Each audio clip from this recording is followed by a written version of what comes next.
The first game in this series was the game originally titled just Mother, released on the Famicom in July of 1989.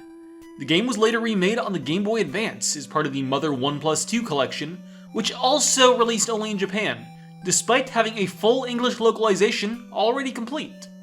Spoilers ahead for the game's entire story, as well as some mentions of its sequel, EarthBound.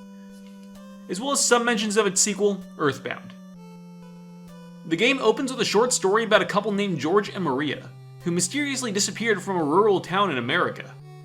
2 years later, George returned, but lived out the remainder of his life in seclusion, studying a mysterious power. And Maria never returned at all.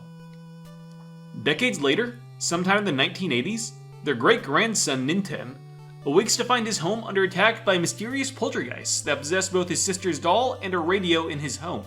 Quickly defending his family with his trusty baseball bat, Ninten learns that his great-grandfather George had been studying strange psychic abilities, which Ninten himself seemed to possess as well. Taking George's diary, Ninten set out to understand the strange events that were suddenly gripping the world. In his hometown of Podunk, Ninten finds the dead have risen again, and that the animals in the local zoo have gone haywire. While at the zoo, Ninten finds that the cause of these events is a mysterious creature known as the Starman Jr., and when he defeats it, all the animals return normal. It is here where Ninten learns the truth. The world is under siege by an alien race. As he puts down each of these events one by one, seemingly unrelated creatures begin to sing him pieces of a song.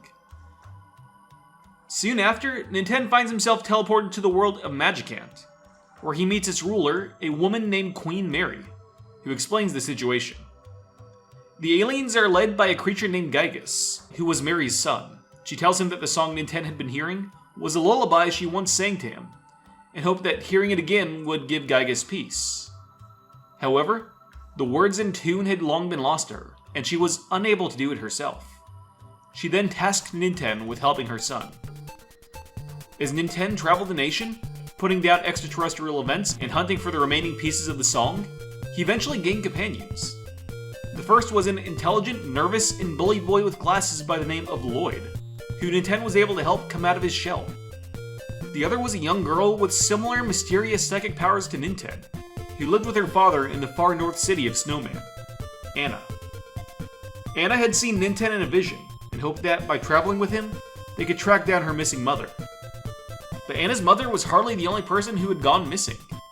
The longer they traveled, the closer they got to the mysterious Mount Atoy, the more they heard news of people disappearing. Even finding an entire city where only the children remained, the adults mysteriously vanished in the night. In the city of LA, just near the base of Mount Atoy, the three are accosted by Teddy, the teenage leader of a local group of hooligans known as the Blah Blah Gang. He fights them for a few minutes before deeming Ninten a strong person and worth his time. He explained to them that his parents had been killed on Mount Atoy, and he wanted nothing more than to get revenge on whoever it was that had killed them. And if these three children were going up the mountain, then he would be joining them. However, he didn't see Lloyd as being strong enough to join them, and bullied the boy out of the party. Those who remained traveled up Mount Atoy. At the top, Ninten and Anna declare their love for each other, sharing a secluded dance, before the group is attacked by a powerful robot. This robot heavily wounds Teddy, putting him out of commission, but is destroyed when Lloyd returns. The boy had come to the realization that he was stronger than he'd realized, and that he wouldn't give up on his friends.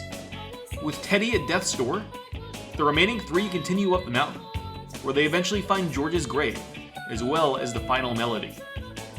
They sing the song to Queen Mary, who reminisces on her time with Gygus. The Queen then reveals herself to be Maria, Ninten's great-grandmother, who had been adopted alongside her husband decades earlier. They spent 2 years with the aliens before George stole the secrets of Psy from them and escaped, leaving Maria behind. Maria spent the rest of her life helping to raise Gygus. Eventually, she retreated into Magicant, a realm made up of her own consciousness, which gradually disappeared as she departed from Earth to join George in the afterlife. With the song complete and history revealed, the three entered the cave near George's gravestone, where they found the kidnapped humans, and eventually, Gygus himself, who was commanding the fleet attacking the Earth. Gygus was hurt and angered by George's betrayal all those years ago, and and was attempting to retrieve George's research into psi to prevent it from being used by humans.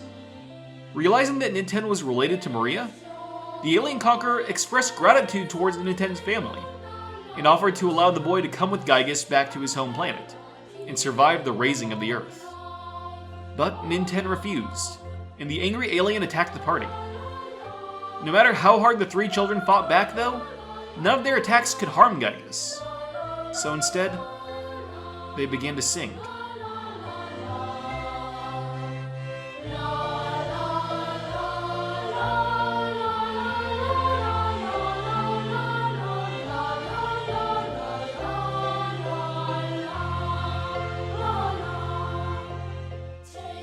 One by one, the children sang Mary's 8 melodies, in doing so reminding Gygus of the good that humans had done to him. By the end, the warlord was overcome with emotion and forced to retreat, though he made it clear that he wasn't done with the Earth just yet. The party all returned to their lives. Lloyd goes back to school, now more confident in his abilities.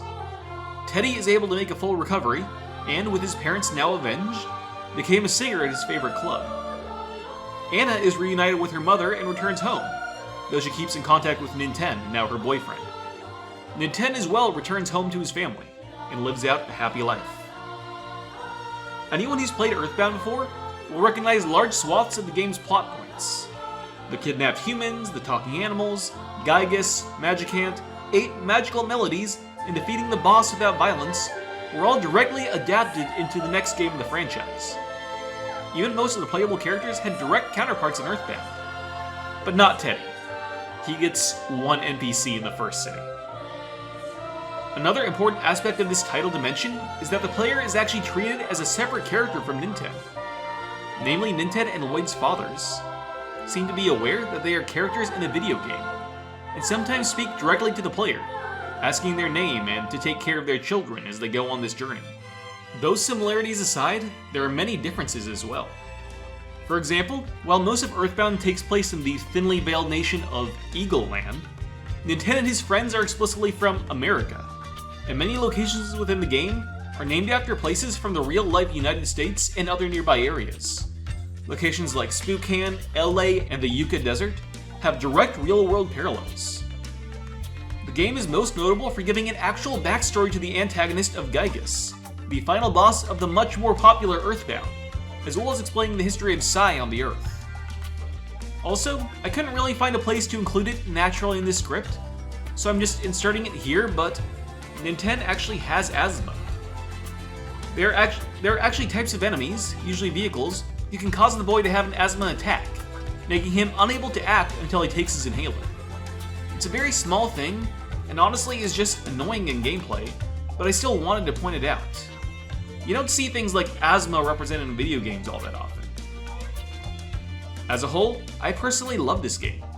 The charm of EarthBound Beginnings, while not quite as high as that of EarthBound, is still quite strong, and I feel that the main cast is much more fleshed out. The fall in love scene actually hit me stronger than almost anything in the follow-up title. That said, the gameplay is much more archaic, so you need to go in recognizing that it is still, at its base, an NES RPG. If you want to play EarthBound Beginnings yourself, you can check out the original version fully translated to English on Nintendo Switch Online.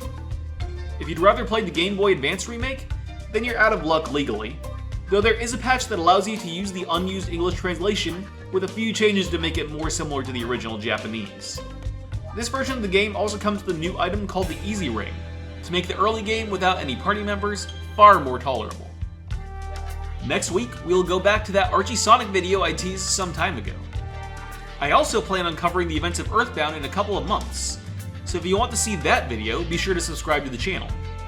And with that, I'll see all of you in the next chapter.